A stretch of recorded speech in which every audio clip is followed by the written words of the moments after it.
Good morning, my dear students. Welcome you in your third class of chapter 8, that is religious history of Bhakti and Sufi movement. Students, सबको good morning. आज YouTube का तीसरा class, chapter 8 का तीसरा class में आपका स्वागत है, जिसमें हम लोगों ने पिछले दो क्लास में क्या क्या देखा, मैं पूरे क्लास को एक बार रिकैप करा देता हूँ, इसके बाद मैं आगे चलता हूँ। सबसे पहले हम लोगों ने ये जो चैप्टर है रिलीजियस हिस्ट्री, धार्मिक इतिहास में भक्ति और सूफी मूवमेंट के बारे में हम लोग पढ़ रहे हैं। सूफी और भक्ति मूवमेंट एक धार्मिक सुधारवादी, सामाजिक सुधारवादी आंदोलन है, जो हिंदू धर्म में जो आंदोलन चला उसको भक्ति आंदोलन कहते हैं, और इस्लाम धर्म में जो सामाजिक धार्मिक आंदोलन चला उसे सूफी आंदोलन कहते हैं। भक्ति आंदोलन हम लोग पहले समाप्त करेंगे, तब हम लोग सूफी आंदोलन बाद में देखेंगे। अब इसमें हम लोग क्या क्या पढ़े, पहला चीज हम लोग परिचय देखे, तो परिचय में लगभग यही है कि 8th सेंचुरी से लेकर 18th सेंचुरी के बीच में, 800 ईस्वी से 1800 ईस्वी के बीच में भारत में धार्मिक आंदोलन चलाए गए। यह धार्मिक आंदोलन हिंदू धर्म में, जैन धर्म में, बौद्ध धर्म में और अलग अलग कई संप्रदायों में चलाया गया। मुख्य रूप से आज की क्लास में जो हम लोग को पढ़ना है, हिंदू धर्म के जो धार्मिक सुधार आंदोलन हुए उसके बारे में है, जिसे भक्ति आंदोलन कहते हैं। तो परिचय हुआ। दूसरा चीज है कि हम लोग देखें कि धार्मिक विकास में बौद्ध धर्म में एक नए शाखा, पहले से दो शाखा चल रही थी, हीनयान और महायान। तीसरा शाखा का जन्म हुआ, उसको वज्रयान कहते हैं। यह शाखा मूल रूप से बिहार और बंगाल में विकास हुआ, जिसमें गौतम बुद्ध के महिमा को भजन कीर्तन के माध्यम से सरल लैंग्वेज में इसको प्रचारित प्रसारित किया गया। इसके अलावा जैन धर्म का विकास हुआ, विशेष तौर पर साउथ इंडिया में, राजस्थान में और गुजरात के इलाका में। इसके साथ साथ हिंदू धर्म में कई परंपराएं, संप्रदाय का विकास हुआ, जिसमें शैव धर्म, वैष्णव धर्म, शाक्त संप्रदाय जिसमें शक्ति का पूजा होता था। शैव संप्रदाय में भगवान शिव का इनकारनेशन, भगवान शिव की महिमा का बखान किया जाता था। इसके अलावा वैष्णव धर्म में भगवान विष्णु के 10 अवतार की चर्चा की जाती थी और महिमा मंडित की जाती थी। साथ साथ शाक्त संप्रदाय के अलावा शक्ति की पूजा और तंत्रवाद की अवधारणा इस काल में विकसित हुई। मेन जो हम लोग को पढ़ना है, प्रारंभिक अर्ली वैदिक मूवमेंट और आलावार नयनार संत की भूमिका, यहीं से भक्ति आंदोलन की शुरुआत होती है। दो तरह के संत हुए, दो विचारधारा के संत हुए। एक विचारधारा हुए आलावार, दूसरा नयनार। आलावार संतों की संख्या 12 थी। 12 संतों ने मिलकर भगवान विष्णु और विष्णु के अवधारणा से जुड़े विचार को सरल भाषा में, क्षेत्रीय भाषा में आम जनों तक भजन कीर्तन के माध्यम से पहुंचाया और जाति पाति का विरोध किया, अंधविश्वास, रूढ़िवादिता, बाह्य आडंबर का विरोध किया, खंडन किया और आम जन तक भगवान की महिमा का सरल भाषा में बखान किया।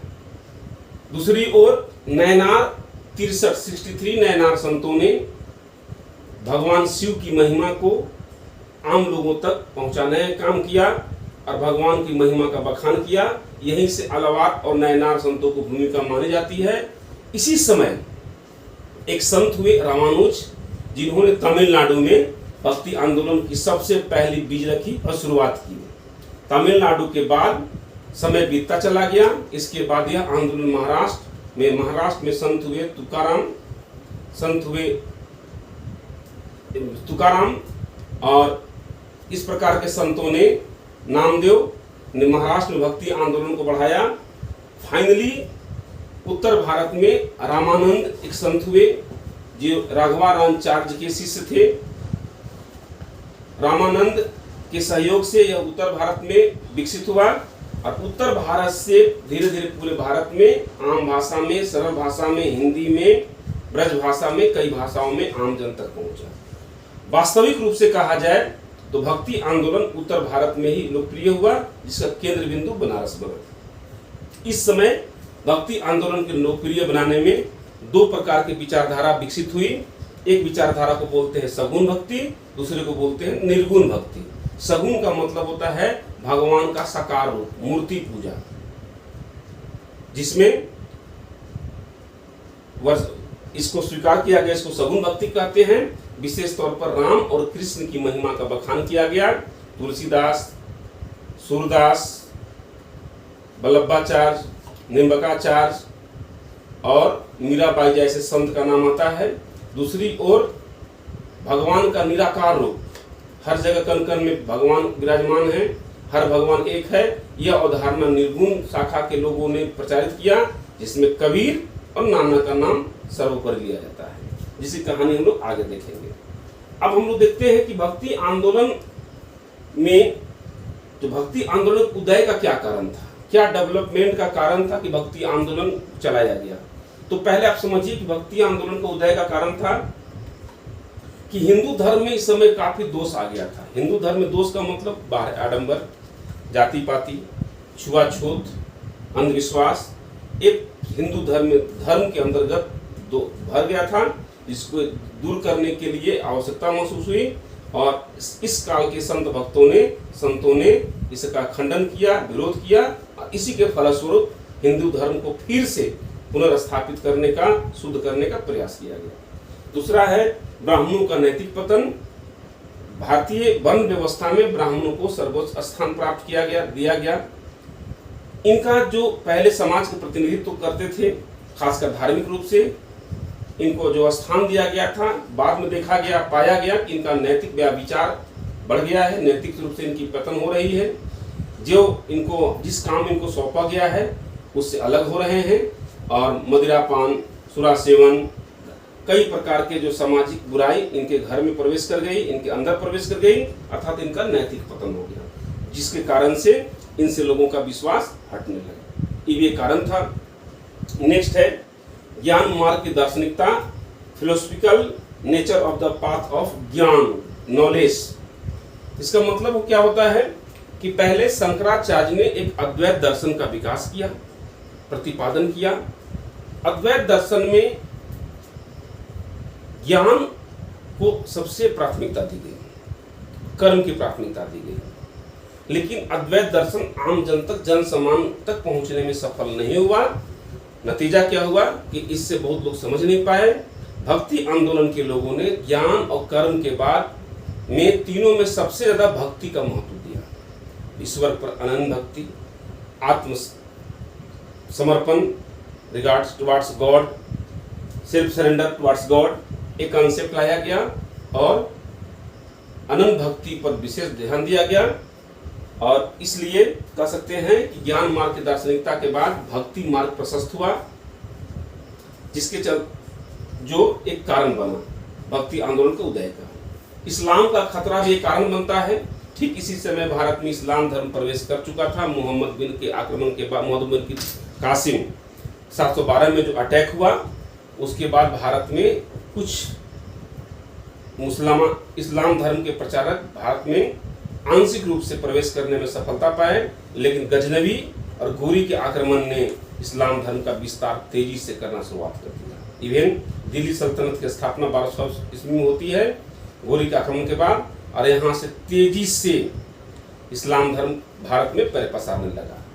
इधर संत भक्तों का मानना था अगर हिंदू धर्म को शुद्ध नहीं किया जाएगा, फिर से पुनर्स्थापित नहीं किया जाएगा, तो सभी लोग जो छुआछूत, जाति पात का शिकार हो रहे हैं, खासकर शूद्र वर्ग, ये इस्लाम धर्म में शामिल हो जाएंगे। एक ये भी कारण बना सूफी संतों का प्रभाव, और एक कारण और बनता है संत भक्तों का उदय। इसी काल में कबीरदास, रामानुज, रामानंद, दादू दयाल, निम्बकाचार्य, चैतन्य महाप्रभु जैसे बहुत संत लोगों का उदय हुआ। ये संत आम भाषा में भगवान की महिमा भजन के माध्यम से, कीर्तन के माध्यम से लोगों तक पहुंचाने में सफल हुए, और आम व्यक्तित्व को, आम आदमी को, जन समान उनके भाषा में, मातृभाषा में, सरल भाषा में, क्षेत्रीय भाषा में भगवान की महिमा को समझाने में सफलता पाए और भक्ति आंदोलन का सूत्रपात हुआ। ये हुआ 4-5 कारण भक्ति आंदोलन के उदय का। आज का क्लास हम लोग को जो देखना है मैं लिख कर यहाँ रख दिया हूँ, वैसे पीडीएफ में सारा का सारा नेट मटेरियल आपको दे दिया जाएगा। आज का क्लास ये हम लोग पढ़ चुके थे पहले, causes of the rise of bhakti movement complete हो गया। मूल तत्व क्या था? भक्ति आंदोलन में central theme, discuss about the central theme of bhakti movement, what are the silent feature of bhakti movement, discuss it. इस प्रकार के क्वेश्चन आते हैं। ये भी क्वेश्चन VVI है, causes of the bhakti movement, rise of the bhakti movement. ये हो गया। दूसरा क्वेश्चन है हम लोग का, ये इंपॉर्टेंट क्वेश्चन है कि भक्ति आंदोलन का मूल तत्व तो सेंट्रल थीम कह लीजिए या साइलेंट, एक ही चीज है, विशेषता कह लीजिए। इसमें पहला कारण था, ये जो भक्ति आंदोलन के जो संत लोग थे किस चीज का प्रचार करते थे, लोगों में क्या बोलते थे, क्या इनका एजेंडा होता था। तो पहले बात समझिए कि जो कारण था उसी से इनका सेंट्रल थीम निकल जाएगा। कारण समझेंगे पहले, इसको कॉजेस क्लियर हो जाएगा, ये अपने आप क्लियर हो जाएगा। पहला है emphasis on the unity of God. यहाँ क्या मतलब होता है, इन लोग क्या करते थे, emphasis of the unity of God में ये लोग जो होते थे, इन लोग क्या करते थे, ईश्वर की एकता पर बल था। इसका मतलब होता है ईश्वर की एकता पर बल। इनके अनुसार भगवान एक है, यूनिटी ऑफ गॉड, एकता है, किस चीज का बल देते थे। आप राम कहे, रहीम कहे, करीम कहे, खुदा कहे, ईसा कहे, ईश्वर कहे, जो भी कह ले, इनका मानना था कि सब गॉड एक है, अलग अलग नहीं है। हम लोग इनको अलग अलग नाम से अलग अलग रूप में बुलाते हैं। ये संत भक्तों का, जितने भी संत भक्ति आंदोलन के, इनका एक ही था कि भगवान एक है, भगवान एक है और ईश्वर की एकता पर ही बल देते थे। हम लोग इनको अलग अलग रूप में बुलाते हैं। दूसरा है अनन्य भक्ति पर बल, stress on the utmost devotion. आप जिस भगवान को मानते हैं, जिस देवी को मानते हैं, जिस देवता को मानते हैं, आप उन्हीं पर अनन्य भक्ति दिखाइए, आप उन्हीं के ऊपर अनन्य भक्ति दिखाइए। मन के विचलन, बदलाव करने की आवश्यकता नहीं है। जिसको आप मानते हैं उसी पर आपका अनन्य भक्ति होना चाहिए। और दूसरा है स्ट्रेस ऑन सेल्फ सरेंडर। यहाँ होता है आत्मसमर्पण पर बल। जो भी काम करें तो अपने आप में कीजिए, किसी प्रतिनिधि की जरूरी नहीं है। भगवान को सच्चे मन से, सच्चे दिल से आत्मसमर्पण कीजिए, उनके प्रति आप अलग डिवोशन रखिए। ये इनका मूल तत्व था। तीसरा है आध्यात्मिक गुरु के महत्व पर बल, फेथ इन स्पिरिचुअल गुरु या गाइड कर लीजिए। ये बहुत इंपॉर्टेंट चीज है। इनका मानना था कि भगवान के बीच में आप मिलाने के लिए एक आपको आध्यात्मिक गुरु होना चाहिए, जो आपके सुख दुख का साथी बने। आप उनके माध्यम से आप भगवान की अनन्य भक्ति रखें और एक जो आध्यात्मिक आपका सही रास्ता दिखाए, सही गलत, गुण दोष, सत्य असत्य के बारे में विस्तृत आपको बताए और अच्छा ढंग से पथ प्रदर्शन का काम करेगा, वही स्पिरिचुअल गुरु कहलाएगा, जिसके महत्व पर बल दिया। और इसी समय ध्यान दीजिएगा, भगवान से ज्यादा गुरु की महिमा का बखान किया गया है। और एक जो दोहा आप लोग सुनते हैं, गुरु गोविंद दो खड़े का को लागे पाए, मतलब भगवान और गुरु दोनों एक साथ खड़े हैं, तो हम सबसे पहले गुरु वंदना किसको करेंगे, तो यहाँ गुरु की वंदना आती है, भगवान की बाद में होती है। इसी भक्ति आंदोलन का एक दोहा है। तीसरा है denouncing the bound of casteism, जात पात का विरोध।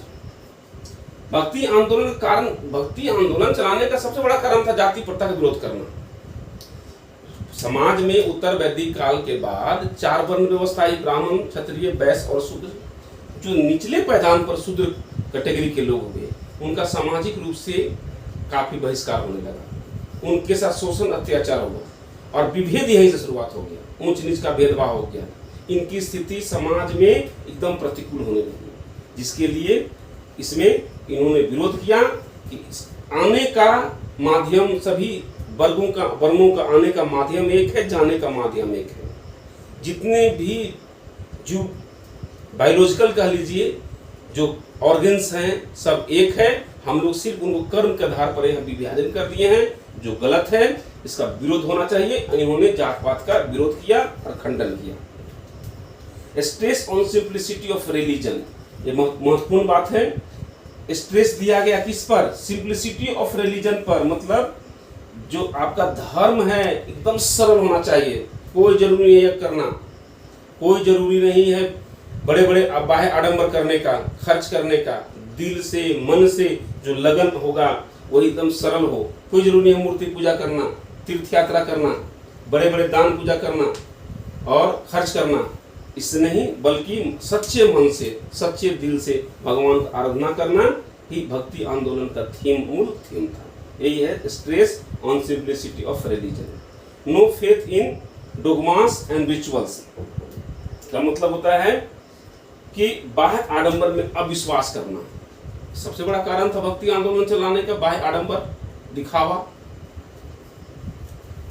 खर्च ज्यादा करना, समाज में अपने आप को दिखावा करना। इसका विरोध किया गया। जात पात का विरोध करना तो अलग कहानी थी, लेकिन दिखावा जो डोगमास एंड रिचुअल, इसमें क्या है कि बाह्य आडंबर का विरोध किया इस संत भक्तों ने। समाज में किसी प्रकार का दिखावटीपन, बाह्य आडंबर नहीं होना चाहिए और सिंपल सरल ढंग से सच्चे मन, सच्चे हृदय, दिल से भगवान की आराधना करनी चाहिए। No faith in dogmas and ritual complete हो गया। इसके बाद हम लोग देखते हैं किसी भाषा विशेष को पवित्र नहीं मानना। No faith in sensitivity of particular language. इस काल में संस्कृत, ध्यान दीजिएगा,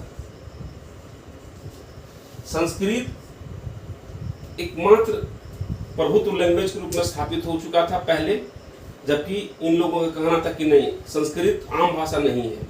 सब लोग संस्कृत न पढ़ते हैं, न पढ़ने जानते हैं, न समझते हैं, न बोलते हैं। इसलिए उनकी मातृभाषा में, मातृभाषा का मतलब होता है कि बच्चा जब जन्म लेता है तो जो माँ जिस भाषा में उससे बात करते हैं उसको मातृभाषा कहते हैं। और पूरे भारत में विविधता बहुत ज़्यादा है। हर क्षेत्र में कई हजार वाणियाँ बोली जाती है, कई भाषाएं हैं और सब क्षेत्र का अलग अलग क्षेत्रीय भाषा, स्थानीय भाषा है। इन लोगों ने सबसे पहला काम किया कि सरल भाषा में, हिंदी जन समान की भाषा थी, हिंदी के जितने उपबोलियाँ थी, क्षेत्रीय भाषा में भजन के माध्यम से, कीर्तन के माध्यम से भगवान की महिमा का बखान करने का काम किया। ये हुआ भक्ति आंदोलन का मूल तत्व।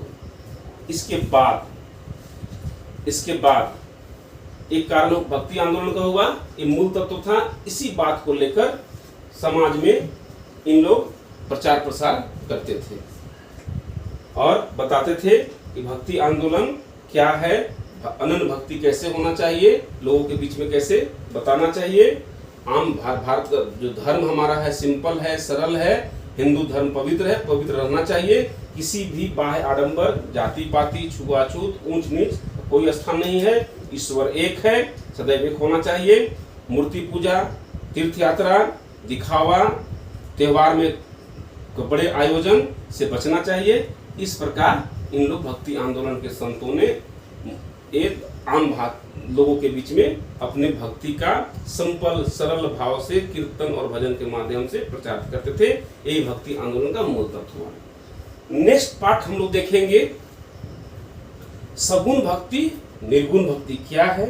तो सगुण भक्ति का मैं ब्रीफ कह दूं कि भगवान भक्ति आंदोलन का जो डेवलपमेंट हुआ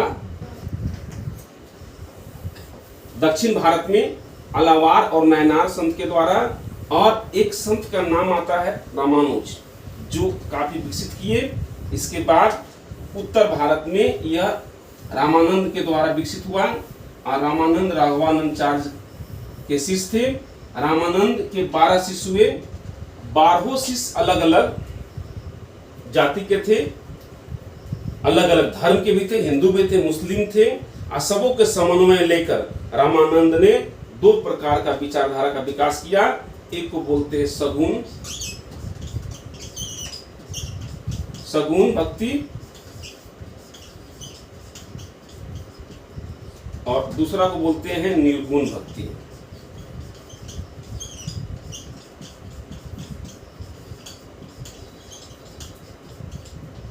सगुण भक्ति का मतलब भगवान का साकार रूप, आइडल वर्शिपर, इसमें डॉक्टर या मूर्ति पूजा को महत्व दिया गया। आइडल वर्शिपर इसको एक्सेप्ट किया गया। इसमें है निराकार रूप।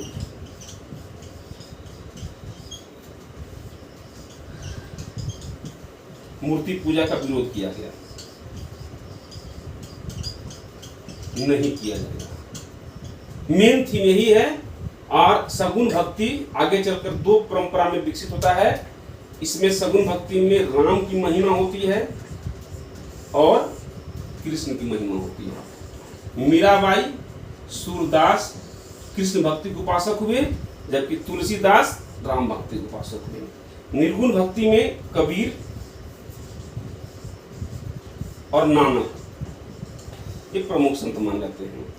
और हम लोग को पढ़ना है, ये दोनों को, इनको पढ़ना है, इनको पढ़ना है, और यहाँ एक पढ़ेंगे हम लोग मीराबाई के बारे में। अब कैसे कैसे विकसित होता है सगुण भक्ति निर्गुण भक्ति, मूल थीम यही है। एक क्वेश्चन आता है, बीबीआई क्वेश्चन, सगुण भक्ति निर्गुण भक्ति क्या है? तो भक्ति आंदोलन उत्तर भारत में दो विचारधारा में विकसित हो गया। एक को बोलते हैं सगुण भक्ति, दूसरे को बोलते हैं निर्गुण भक्ति। सगुण भक्ति में भगवान का सगुण माने गुण साकार रूप, मूर्ति पूजा, मंदिर का पूजा, मूर्ति पूजा साकार रूप में, उसका दो पार्ट हुआ, दो विचारधारा हुआ। कुछ लोग कृष्ण भक्ति में लीन हो गए, दूसरे को लोग राम भक्ति में। राम भक्ति में तुलसीदास ने, गोस्वामी तुलसीदास ने बकायदा रामायण का ट्रांसलेशन संस्कृत से हिंदी में कर दिया और रामायण से रामचरितमानस लिख दिया। सूरदास कृष्ण भक्ति पर ग्रंथ लिखे। मीराबाई, इस प्रकार दूसरा पार्ट हुआ, दूसरा विचारधारा हुआ निर्गुण भक्ति। मतलब सब भगवान एक है, कण कण में भगवान है और भगवान का निराकार रूप है, कोई मूर्ति पूजा नहीं। इसको मानने वाले कबीर थे और नानक थे। खुद नानक एक अलग से परंपरा का शुरुआत किया सिख धर्म का। ये हम लोग दूसरे क्लास में देखेंगे। दूसरे क्लास में हम लोग पढ़ेंगे सगुण भक्ति निर्गुण भक्ति, और तीन हम लोग को पढ़ना है, नानक, कबीर, मीराबाई का जीवनी, उपदेश और शिक्षा। ये तीनों में से किसी एक पर हम लोग चर्चा करने का प्रयास करेंगे नेक्स्ट क्लास में। आज के लिए इतना ही। All the best, thank you. और एक चीज आप लोग स्टूडेंट्स ध्यान दीजिएगा कि आपको जब बहुत समय वीडियो ऐसे भी बनाता हूँ यूट्यूब का, तो आपको मिल जाएगा जो आपका सिलेबस का नहीं है, पहले का सिलेबस का भी है। तो आप चैनल को सब्सक्राइब कर दीजिएगा। जैसे ही सब्सक्राइब कीजिएगा, मैं जैसे ही अपलोड करूंगा आपको नोटिफिकेशन मिल जाएगा। तो आप सब्सक्राइब करना बिल्कुल नहीं भूलेंगे। All the best, thank you.